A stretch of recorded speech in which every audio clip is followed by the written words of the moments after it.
നമസ്കാരം. നമ്മളിന്ന് പഠിക്കാൻ പോകുന്നത് വളരെ പവർഫുൾ ആയിട്ടുള്ള യെറ്റ് വളരെ സിമ്പിൾ ആയിട്ടുള്ളൊരു ടെക്നിക്കാണ്.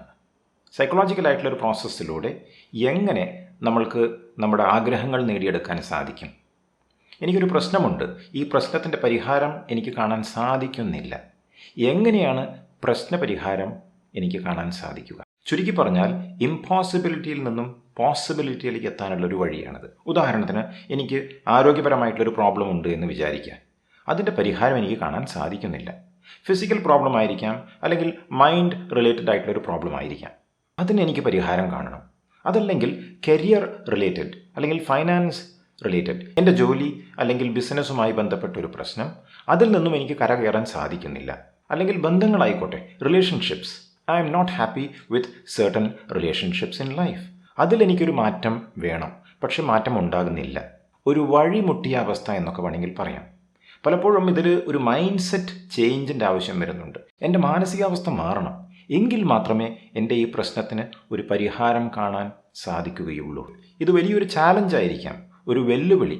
എനിക്ക് ആ വെല്ലുവിളി എങ്ങനെയാണ് നേരിടേണ്ടത് എന്നറിയില്ല. ചിലർക്ക് ചില ആരോഗ്യ പ്രശ്നങ്ങളുണ്ട്. എങ്ങനെയാണ് ഈ ആരോഗ്യ പ്രശ്നത്തിൽ നിന്നും കരകയറാൻ സാധിക്കുക, ഏത് ചികിത്സാ മാർഗം സ്വീകരിക്കണം, ഇതിനൊന്നും വ്യക്തതയില്ലാത്തൊരവസ്ഥ. ഇങ്ങനെയുള്ള അവസരങ്ങളിലും ഈ പഠിക്കാൻ പോകുന്ന ടെക്നിക്ക് നിങ്ങൾക്ക് വേണമെങ്കിൽ ഉപയോഗിക്കാൻ സാധിക്കും. ഒരു കണക്കിന് ഈ ഒരു ടെക്നിക്ക് നിങ്ങൾ റെഗുലറായിട്ട് പ്രാക്ടീസ് ചെയ്യുകയാണെങ്കിൽ അതിൽ നിന്നും ഉണ്ടാകുന്നത് ഒരു വിശ്വാസമാണ്, ഒരു ഫെയ്ത്താണ്. That things are going to work out fine, എല്ലാം ഭംഗിയായിട്ട് നടക്കും എന്ന ഒരു സ്ട്രോങ് ആയിട്ടുള്ള ഫീലിംഗ് ആണ് ഉണ്ടാകുന്നത്. ഈ സ്ട്രോങ് ആയിട്ടുള്ള പോസിറ്റീവ് ഫീലിംഗ് ആണ് എൻ്റെ പ്രശ്നത്തിന് ഒരു പരിഹാരമായിട്ട് വരുന്നത്. ഇതിനെക്കുറിച്ച് നെപ്പോളിയൻ ഹിൽ പറഞ്ഞിട്ടുണ്ട്. All thoughts which have been emotionalised and mixed with faith begin immediately to translate themselves into their physical equivalent or counterpart എന്ന്. അതായത് നമ്മളുടെ ചിന്തകൾ വിശ്വാസവുമായി കൂടിച്ചേർന്ന് വികാരങ്ങളായി മാറുന്ന സമയത്ത് നമ്മൾ ഉദ്ദേശിക്കുന്ന കാര്യം നടക്കുന്നു എന്നാണ് അദ്ദേഹം പറയുന്നത്. സത്യത്തിൽ നമ്മൾ അനുഭവിക്കുന്ന ഈ പ്രശ്നത്തിൻ്റെ പരിഹാരം നമുക്ക് കാണാൻ പറ്റാതിരിക്കുമ്പോൾ എന്ത് സംഭവിക്കുന്നു? എൻ്റെ ഉപബോധ മനസ്സിലേക്ക് ഞാൻ കൊടുക്കുന്ന ഫീലിംഗ് വളരെ നെഗറ്റീവാണ്. എനിക്ക് സാധ്യമല്ല, എനിക്ക് പറ്റില്ല എന്നുള്ളൊരു ഫീലിംഗാണ് ഞാൻ കൊടുക്കുന്നത്. അപ്പോൾ അങ്ങനെ വരുന്ന സമയത്ത് എനിക്ക് തന്നെ വിശ്വാസമില്ല, ഈ പ്രശ്നം മാറും എന്ന വിശ്വാസം എനിക്കില്ല. അത് മാറ്റിയെടുക്കാൻ വേണ്ടിയിട്ടുള്ള ടെക്നിക്കാണ് നമ്മൾ പഠിക്കാൻ പോകുന്നത്. കോർണൽ വെസ്റ്റ് പറഞ്ഞിട്ടുണ്ട്, faith is stepping out on nothing and landing on something എന്ന്. വിശ്വാസം എന്ന് പറഞ്ഞാൽ ഒന്നുമില്ലാത്തതിലേക്ക്, അതായത് ശൂന്യതയിലേക്ക് ഞാൻ കാലെടുത്തു വയ്ക്കുന്നു, എന്നിട്ട് എന്തോ ഒന്നിലേക്ക് എത്തുന്നു. ഇങ്ങനെയുള്ള പല പ്രശ്നങ്ങൾക്കും നമുക്ക് പരിഹാരം കാണാൻ പറ്റാത്ത സമയത്ത് നമ്മുടെ ബോധമനസ്സ് അപ്സെറ്റ് ആവുകയാണ്, എനിക്ക് പ്രതീക്ഷ നഷ്ടപ്പെടുകയാണ്. അങ്ങനെ എൻ്റെ ഉപബോധ മനസ്സിൽ എനിക്കിത് സാധിക്കില്ല എന്നൊരു തോന്നൽ വരികയാണ്. ബൈബിളിൽ പറയുന്നു, faith is the substance of things hoped for, the evidence of things not seen എന്ന്. ഫെയ്ത്ത് എന്ന് പറഞ്ഞാൽ നമ്മൾ ആശിക്കുന്ന സംഗതിയുടെ സത്താണ്, നമ്മൾ കാണാതിരുന്ന സംഗതിയുടെ തെളിവാണ് എന്ന്. അപ്പോൾ എൻ്റെ ഉള്ളിൽ മാറ്റം വരണം, എങ്കിൽ മാത്രമേ പ്രശ്നപരിഹാരം ഉണ്ടാവുകയുള്ളൂ. ഇതിനുള്ള ഉത്തരമാണ് ദ ബൊഡോയിൻ ടെക്നിക്. ഇത് കണ്ടുപിടിച്ചത് പ്രൊഫസർ ചാൾസ് ബൊഡോയിൻ എന്ന പേരിലുള്ള ഫ്രഞ്ച് സൈക്കോതെറാപ്പിസ്റ്റാണ്. ശരിക്കും ഇദ്ദേഹത്തിൻ്റെ പേര് പ്രൊനൗൺസ് ചെയ്യേണ്ടത് ഫ്രഞ്ചിൽ ബോഡ്വ എന്നാണ്. അപ്പോൾ ദ ബോഡ്വ ടെക്നിക് എന്ന് പറയേണ്ടി വരും. പക്ഷെ പേരിൽ എന്തിരിക്കുന്നു അല്ലേ? വില്യം ഷേക്സ്പിയർ പറഞ്ഞതുപോലെ, a rose by any other name would smell as sweet. ഒരു പനിനീർ പൂവിനെ നിങ്ങൾ ഏത് പേര് കൊണ്ട് വിളിച്ചാലും ശരി, അതിൻ്റെ സുഗന്ധം മാറുന്നില്ല. It will smell as sweet. അപ്പോൾ ഈ വീഡിയോൻ്റെ ആവശ്യത്തിന് വേണ്ടി നമുക്ക് ദ ബൊഡോയിൻ ടെക്നിക്ക് എന്ന് തന്നെ പറയാം. പ്രൊഫസർ ബൊഡോയിൻ ഫ്രാൻസിലുള്ള റൂസോ ഇൻസ്റ്റിറ്റ്യൂട്ടിൽ പ്രൊഫസറായിരുന്നു. മാത്രവുമല്ല ന്യൂ നാൻസി സ്കൂൾ ഓഫ് ഹീലിംഗിൽ റിസർച്ച് ഡയറക്ടറുമായിരുന്നു. ഒരിക്കൽ അദ്ദേഹത്തിനെ കാണാനായി ഒരു സ്ത്രീ വരികയാണ്. അവർ അമേരിക്കയിലെ ലോസ് ഏഞ്ചലസിൽ നിന്നായിരുന്നു. അവർ ഒരു വിധവയായിരുന്നു. എന്തായിരുന്നു അവരുടെ പ്രശ്നം? അവരുടെ ഹസ്ബൻഡ് മരിച്ചുപോയി. ഹസ്ബൻഡ് വളരെ ധനികനായിരുന്നു. മരണത്തിന് മുമ്പ് അദ്ദേഹം ഒരു വിൽപത്രം എഴുതി വച്ചിട്ടുണ്ടായിരുന്നു. അദ്ദേഹത്തിൻ്റെ മുഴുവൻ സ്വത്തും ഈ സ്ത്രീയുടെ പേരിൽ എഴുതി വെച്ചാണ് മരിച്ചത്. അദ്ദേഹത്തിന് ഈ സ്ത്രീയെ വിവാഹം കഴിക്കുന്നതിന് മുമ്പ് മറ്റൊരു സ്ത്രീയുമായുള്ള ബന്ധത്തിൽ മക്കളുണ്ടായിരുന്നു. ആ മക്കൾ ഈ വിൽപത്രം ചോദ്യം ചെയ്തുകൊണ്ട് കോടതിയിൽ കേസ് കൊടുക്കുകയാണ് ഉണ്ടായത്. അങ്ങനെ ഇതൊരു ഫാമിലി ഡിസ്പ്യൂട്ടായിട്ട് മാറി. ഒരു സെറ്റിൽമെൻറ്റിന് വേണ്ടി ഇവരെത്ര ശ്രമിച്ചിട്ടും നടന്നില്ല. അങ്ങനെയാണ് പ്രൊഫസർ ബൊഡോയിൻ്റെ അടുത്ത് വരുന്നത്. പ്രൊഫസർ ബൊഡോയിൻ ഈ ടെക്നിക്ക് പറഞ്ഞു കൊടുത്തു. എന്നിട്ട് അവരോട് എല്ലാ ദിവസവും പ്രാക്ടീസ് ചെയ്യാൻ പറഞ്ഞു. അവർ 10 ദിവസം മുടങ്ങാതെ എല്ലാ ദിവസവും രാത്രി ഉറങ്ങുന്നതിന് മുമ്പ് ഈ ടെക്നിക്ക് പ്രാക്ടീസ് ചെയ്തു. 11ാമത്തെ ദിവസം അവർ രാവിലെ എഴുന്നേറ്റ സമയത്ത് ഒരു അത്ഭുതമുണ്ടായി. എന്താണെന്നറിയോ? എതിർ കക്ഷികളുടെ വക്കീൽ ഇവരുടെ വക്കീലുമായി സംസാരിച്ച് ഇവരുടെ മനസ്സിൽ ഇവരെന്താണോ കൊടുക്കാൻ ആഗ്രഹിച്ചത് അത് നടക്കുന്നു. കോടതിയുടെ കേസ് വിഡ്രോ ചെയ്യുന്നു. അങ്ങനെ ഈ സ്വത്ത് മുഴുവൻ ഇവർക്ക് അനുഭവിക്കാനുള്ളൊരു സാധ്യത ഒരുങ്ങുകയാണ് ചെയ്യുന്നത്. എന്താണ് ഈ ബുഡോയിൻ ടെക്നിക്ക്? നമ്മളിത് പഠിക്കുക മാത്രമല്ല ചെയ്യുന്നത്, ഇത് പ്രാക്ടീസ് ചെയ്യാൻ പോവുകയാണ്. എല്ലാ ദിവസവും നിങ്ങൾക്ക് പ്രാക്ടീസ് ചെയ്യാനുള്ളൊരു അവസരം ഉണ്ടാവും. ഈ ടെക്നിക്കിന് നമുക്ക് പറയാം impregnation of the sub conscious mind എന്ന്. ഉപബോധ മനസ്സിൽ ഗർഭം ധരിക്കുക. എന്ത്? നമ്മുടെ സൊല്യൂഷൻ, നമ്മുടെ ഉപബോധ മനസ്സിൽ പരിഹാരത്തിൻ്റെ വിത്ത് നമ്മൾ കുഴിച്ചിടാൻ പോവുകയാണ്. ആദ്യത്തെ step, think about A problem that you want A solution for. നിങ്ങൾക്ക് ഏതൊരു പ്രോബ്ലത്തിനാണോ സൊല്യൂഷൻ വേണ്ടത്, പരിഹാരം വേണ്ടത്, അതാണ് ആദ്യം കൊണ്ടുവരേണ്ടത്. നിങ്ങൾക്ക് അനവധി പ്രോബ്ലംസ് ഉണ്ടെങ്കിൽ എല്ലാം കൂടെ കൊണ്ടുവരരുത്. ഒരു വിഷയം, പ്രധാനപ്പെട്ട ഒരു വിഷയം എന്താണോ അതാണ് മനസ്സിലേക്ക് കൊണ്ടുവരേണ്ടത്. 2, form an idea of A resolution in your mind. നിങ്ങൾക്ക് വേണ്ട പരിഹാരത്തിൻ്റെ ഒരു ആശയം, ഒരു സങ്കല്പം കൊണ്ടുവരണം മനസ്സിലേക്ക്. എന്താണ് സൊല്യൂഷൻ വേണ്ടത് എന്ന് നിങ്ങൾ പറയാൻ പാടില്ല. ഏത് തരത്തിലാണ് എനിക്ക് സൊല്യൂഷൻ വേണ്ടതെന്ന് പറയാൻ പാടില്ല.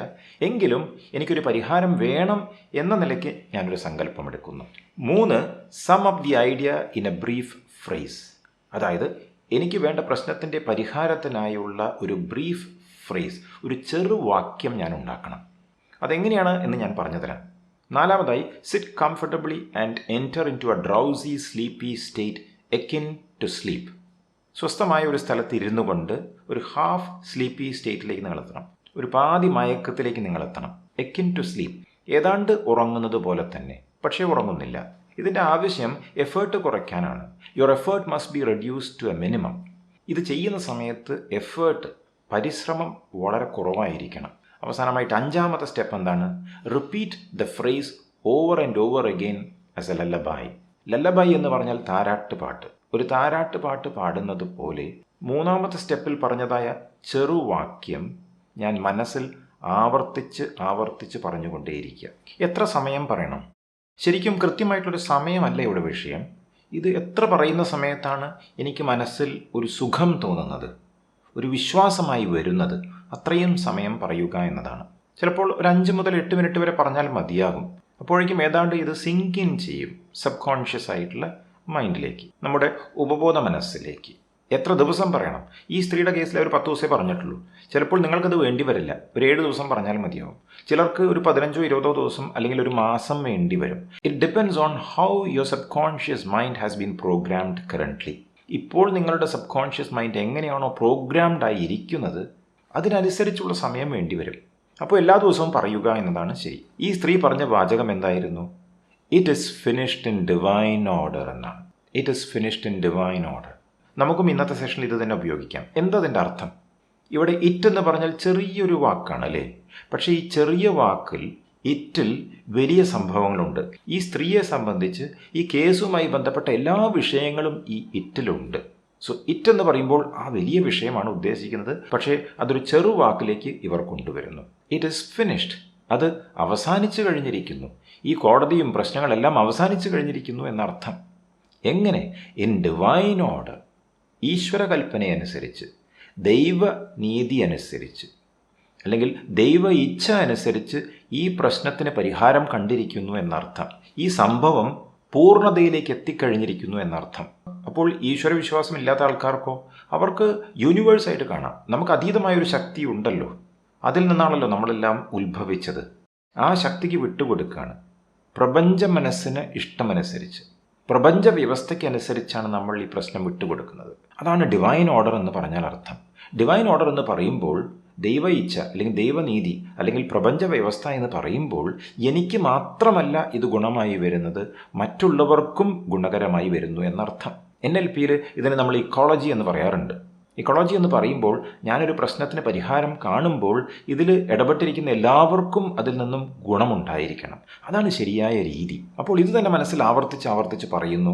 അതിൽ നിന്നും ഉണ്ടാകുന്ന മാറ്റങ്ങൾ ഞാൻ അനുഭവിക്കുന്നു. യഥാർത്ഥമായി നമ്മൾ ഇത് ഉള്ളിലേക്ക് കൊടുക്കുമ്പോൾ, എൻ്റെ ഉപബോധ മനസ്സിലേക്ക് കൊടുക്കുമ്പോൾ, എൻ്റെ ഉള്ളിലുള്ള ആ ഒരു ചൈതന്യമുണ്ടല്ലോ, ആ ഈശ്വരനുണ്ടല്ലോ, അവിടേക്കാണ് ഇതെത്തുന്നത്. The god you look for is within you എന്ന് പറയാറുണ്ട്. നിങ്ങൾ അന്വേഷിക്കുന്ന ദൈവം, നിങ്ങൾ അന്വേഷിക്കുന്ന ഈശ്വരൻ നിങ്ങളുടെ ഉള്ളിൽ തന്നെയുണ്ട്. അപ്പോൾ പ്രശ്നത്തിൻ്റെ പരിഹാരവും നിങ്ങളുടെ ഉള്ളിൽ തന്നെ ഉണ്ട്. അത് അവിടേക്ക് എത്തിക്കണം. അതിൻ്റെ ടെക്നിക്കാണ് ദ ബുഡോയിൻ ടെക്നിക്ക് എന്ന് പറയുന്നത്. അപ്പോൾ ഇത് പ്രാക്ടീസ് ചെയ്യേണ്ട സമയം എപ്പോഴാണ്?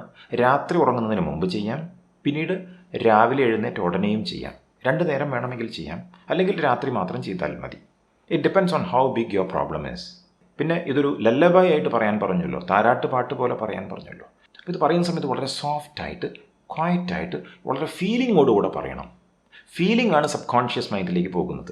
എതിർപ്പില്ലാത്ത രീതിയിലാണ് പറയേണ്ടത്. ഇനി it is finished in divine order എന്ന് പറയുന്നതിന് പകരം നിങ്ങൾക്ക് വേറെ എന്തെങ്കിലും പറയാം. ഞാൻ മുമ്പൊരു വീഡിയോ ചെയ്തിട്ടുണ്ട്, എഫർമേഷൻസ് എങ്ങനെയാണ് ഉണ്ടാക്കേണ്ടത് അതിനെക്കുറിച്ച്. അതിൻ്റെ ലിങ്ക് ഞാൻ താഴെ കൊടുത്തേക്കാം, ഇവിടെ കാർഡ്സിലും വേണമെങ്കിൽ കാണിക്കാം. ആ വീഡിയോയിൽ പറയുന്ന രീതിയിൽ ഒരു പോസിറ്റീവായിട്ടുള്ള എഫർമേഷൻ ഉണ്ടാക്കിയ ശേഷം ഇങ്ങനെ ആവർത്തിച്ച് പറഞ്ഞാലും സെയിം എഫക്റ്റ് നിങ്ങൾക്കുണ്ടായിരിക്കും. പക്ഷേ നിങ്ങൾക്ക് എളുപ്പത്തിന് വേണ്ടി ഒരു റെക്കോർഡഡ് ഓഡിയോ വേണമെന്നുണ്ടെങ്കിൽ ഇതേ വീഡിയോ ഉപയോഗിച്ച് നിങ്ങൾക്ക് ചെയ്യാവുന്നതാണ്. അപ്പോൾ ഓരോ ദിവസവും ഇത് ചെയ്യുന്ന സമയത്ത് ഈ മുഴുവൻ വീഡിയോ നിങ്ങൾ കാണേണ്ട കാര്യമില്ല. ഞാൻ താഴെ ഡിസ്ക്രിപ്ഷനിൽ ടൈം സ്റ്റാമ്പ് കൊടുക്കുന്നുണ്ട്. അതിൽ നോക്കിക്കഴിഞ്ഞാൽ ഈ ബുഡോയിൻ ടെക്നിക്കിൻ്റെ പ്രാക്ടിക്കൽ സെഷൻ എവിടെ നിന്നാണ് തുടങ്ങുന്നത് അവിടെ മുതൽക്ക് കണ്ടാൽ മതി.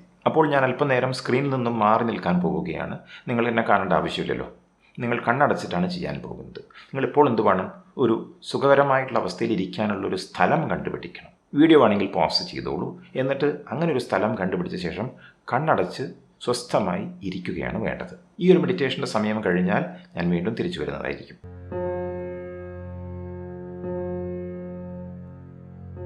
നിങ്ങൾ വാഹനം ഓടിക്കുകയാണെങ്കിൽ ഇനിയുള്ള ഭാഗം കേൾക്കാതിരിക്കുക. നന്ദി. സ്വസ്ഥമായ ഒരു സ്ഥലത്ത് ഇരിക്കുക. കസേരയിൽ വേണമെങ്കിൽ ചാരിയിരിക്കാവുന്നതാണ്. Gently close your eyes. പതുക്കെ കണ്ണുകൾ അടച്ചു വയ്ക്കുക. ബുഡോയിൻ ടെക്നിക് പ്രാക്ടീസ് ചെയ്യാൻ വേണ്ടി നിങ്ങൾ അനുഭവിക്കുന്ന ഒരു പ്രശ്നം അല്ലെങ്കിൽ പ്രതിസന്ധി മനസ്സിലേക്ക് ഇപ്പോൾ കൊണ്ടുവരിക. ഇനി ശ്വാസത്തിലേക്ക് ശ്രദ്ധ കൊണ്ടുപോവുക. ശ്വാസം സാധാരണ എടുക്കുന്നത് പോലെ തന്നെ എടുത്തുകൊണ്ടേയിരിക്കുക. പൂർണ്ണ ശ്രദ്ധയോടെ.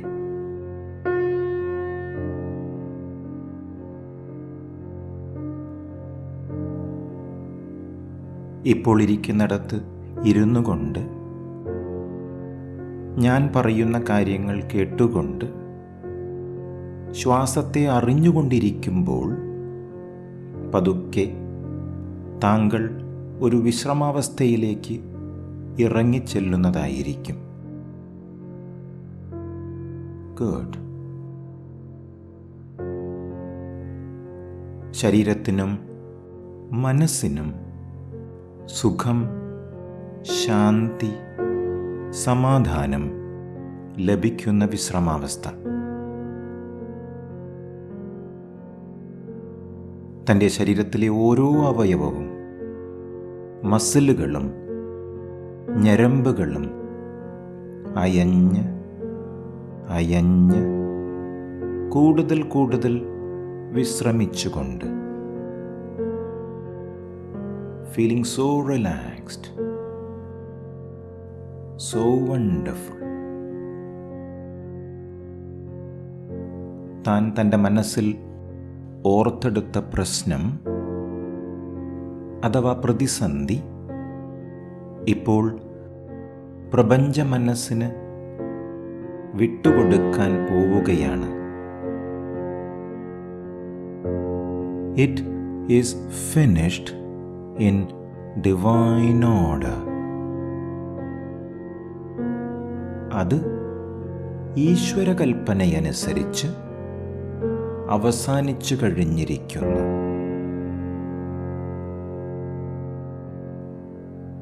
താൻ ജീവിതത്തിൽ അനുഭവിക്കുന്ന വലിയ പ്രശ്നം ഇറ്റ് എന്ന ചെറിയ വാക്കിലേക്ക് ചുരുക്കുമ്പോൾ തൻ്റെ പ്രശ്നം ചെറുതായി ചെറുതായി ഇല്ലാതെയാവുകയാണ്.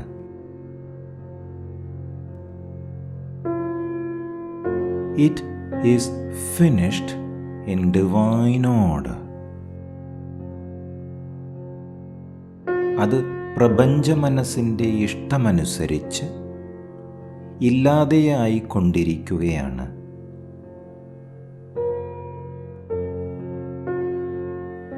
അങ്ങനെ വരുമ്പോൾ തൻ്റെ ശരീരവും മനസ്സും ഒരുപോലെ സുഖം പ്രാപിക്കുന്നു.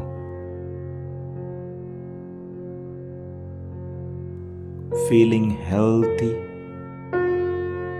And happy. Very good. It is finished in divine order. തൻ്റെ പ്രശ്നങ്ങൾക്കുള്ള പരിഹാരങ്ങൾ പ്രപഞ്ച വ്യവസ്ഥയനുസരിച്ച് പൂർണ്ണതയിലേക്ക് എത്തുന്നു. Feeling wonderful in body and mind. Feeling grateful. Feeling that love. That's right. ഇങ്ങനെ വരുമ്പോൾ മനസ്സിൽ ആശ്വാസം തോന്നുന്നു. Feeling relieved, totally relaxed.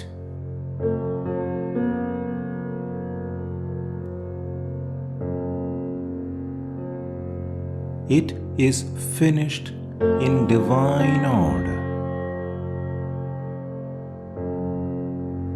അത് ദൈവനീതി അനുസരിച്ച് അവസാനിച്ചു കഴിഞ്ഞിരിക്കുന്നു.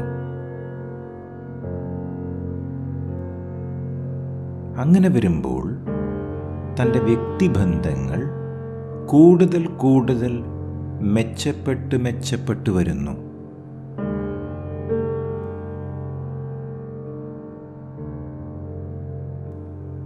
Discovering love in relationships. Very nice.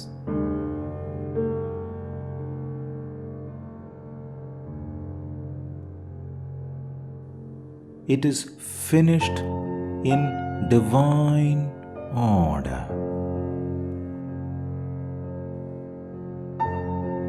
അത് പ്രപഞ്ചശക്തിയുടെ ഇഷ്ടമനുസരിച്ച് ദൈവ ഇച്ഛയനുസരിച്ച് അതിമനോഹരമായി പൂർത്തീകരിക്കപ്പെട്ടു കഴിഞ്ഞിരിക്കുന്നു.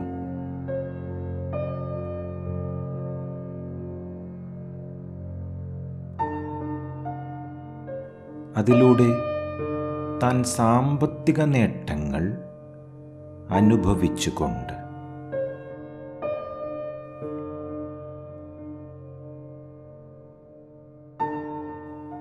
feeling that abundance, abundant health, abundant wealth, and abundant relationships.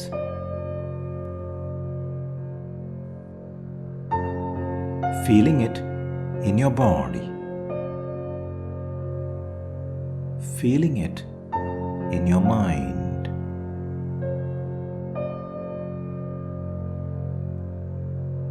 ഇനി ഞാൻ 1 മുതൽ 10 വരെ എണ്ണുന്ന സമയത്ത് 10 എത്തുമ്പോഴേക്കും ബോധമനസ്സിലേക്ക് തിരിച്ചു വരുന്നു. എന്നിട്ട് പുതിയൊരു ജീവിതത്തിലേക്ക് കാലെടുത്തു വയ്ക്കുന്നു. 1. ഫീലിംഗ് റിലാക്സ്ഡ്, വല്ലാത്ത ഒരു ആശ്വാസം അനുഭവിച്ചുകൊണ്ട്. 2. ഫീലിംഗ് കോൺഫിഡൻറ്റ്, ആത്മവിശ്വാസം കൂടുതലായി അനുഭവിച്ചുകൊണ്ട്.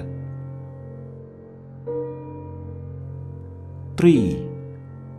Feeling healthy in your body, ഊർജ്ജസ്വലമായ ഒരവസ്ഥയിലേക്ക് വന്നുകൊണ്ട്. 4. Feeling happy and peaceful in your mind. മനസ്സിൽ സന്തോഷം, ശാന്തി അനുഭവിച്ചുകൊണ്ട്. 5. With wonderful relationships. നല്ല വ്യക്തിബന്ധങ്ങളിലേക്ക് നീങ്ങിക്കൊണ്ട്. 6. With abundance and prosperity. സാമ്പത്തിക നേട്ടങ്ങൾ അനുഭവിക്കാനുള്ള ഭാഗ്യം സിദ്ധിച്ചുകൊണ്ട്. 7. Feeling blessed. അനുഗ്രഹീതമായ ഒരു മാനസികാവസ്ഥയിലേക്ക്. 8. Feeling the love. ആ സ്നേഹം ഹൃദയത്തിൽ അറിഞ്ഞുകൊണ്ട്. 9. Feeling grateful. കൃതജ്ഞത, നന്ദി അറിഞ്ഞുകൊണ്ട്. And 10. Opening your eyes with a smile. ഒരു ചെറു പുഞ്ചിരി മനസ്സിൽ വിടർന്നുകൊണ്ട്. Very good. Welcome back. നിങ്ങൾക്ക് റിലാക്സ്ഡായി വളരെ ആസ്വദിച്ചുകൊണ്ട് ബുഡോയിൻ ടെക്നിക്ക് ചെയ്യാൻ സാധിച്ചു എന്ന് വിചാരിക്കുന്നു. ഇത് തന്നെ എല്ലാ ദിവസവും മുടങ്ങാതെ പ്രാക്ടീസ് ചെയ്യുക. എത്ര കാലം നിങ്ങളുടെ പ്രശ്നത്തിന് പരിഹാരം ഉണ്ടാകുന്നത് വരെ. പ്രശ്നത്തിന് പരിഹാരം എങ്ങനെയാണ് വരിക? ഒരു ചിന്തയായിട്ട് വരാം. ആരെങ്കിലും ഒരു സജഷൻ നിങ്ങൾക്ക് തരും, അല്ലെങ്കിൽ നിങ്ങൾ ഉദ്ദേശിക്കുന്ന ആളെ കണ്ടുമുട്ടും. എങ്ങനെ വേണമെങ്കിലും ഉണ്ടാകാം. ആരോഗ്യ പ്രശ്നവുമായി ബന്ധപ്പെട്ടൊരു വിഷയമാണെങ്കിലോ ചിലപ്പോൾ കൃത്യമായൊരു പ്രതിവിധി, കൃത്യമായിട്ടൊരു ചികിത്സാ രീതി നിങ്ങളിലേക്ക് എത്തും. പ്രശ്നം എന്തുമായിക്കോട്ടെ, അതിൻ്റെ പരിഹാരം നിങ്ങളിലേക്ക് ഈ പ്രപഞ്ചം എത്തിക്കും എന്നതാണ് സത്യം. എല്ലാ ദിവസവും മുടങ്ങാതെ രാത്രിയും രാവിലെയും ചെയ്തു കഴിഞ്ഞാൽ ഇതിൻ്റെ റിസൾട്ട് പെട്ടെന്നായിരിക്കും നിങ്ങൾക്കുണ്ടാവുക. നിങ്ങൾക്ക് ഈ ടെക്നിക്ക് ഇഷ്ടമായി എന്നുണ്ടെങ്കിൽ കമൻറ്റ് ബോക്സിൽ എന്തെങ്കിലും എഴുതുക. വേണമെങ്കിൽ നിങ്ങളുടെ പ്രശ്നത്തിന് പരിഹാരമാകുന്നതുവരെ കാത്തിരിക്കാം. എന്നിട്ട് അതിനുശേഷം നിങ്ങളുടെ അനുഭവം താഴെ എഴുതിയാലും മതി. ഇത്രയും നേരം വീഡിയോ കണ്ടിരുന്നതിനും ബുഡോയിൻ ടെക്നിക്ക് പ്രാക്ടീസ് ചെയ്തതിനും നന്ദി അറിയിക്കുന്നു. വീണ്ടും നമുക്ക് കാണാം. നമസ്കാരം.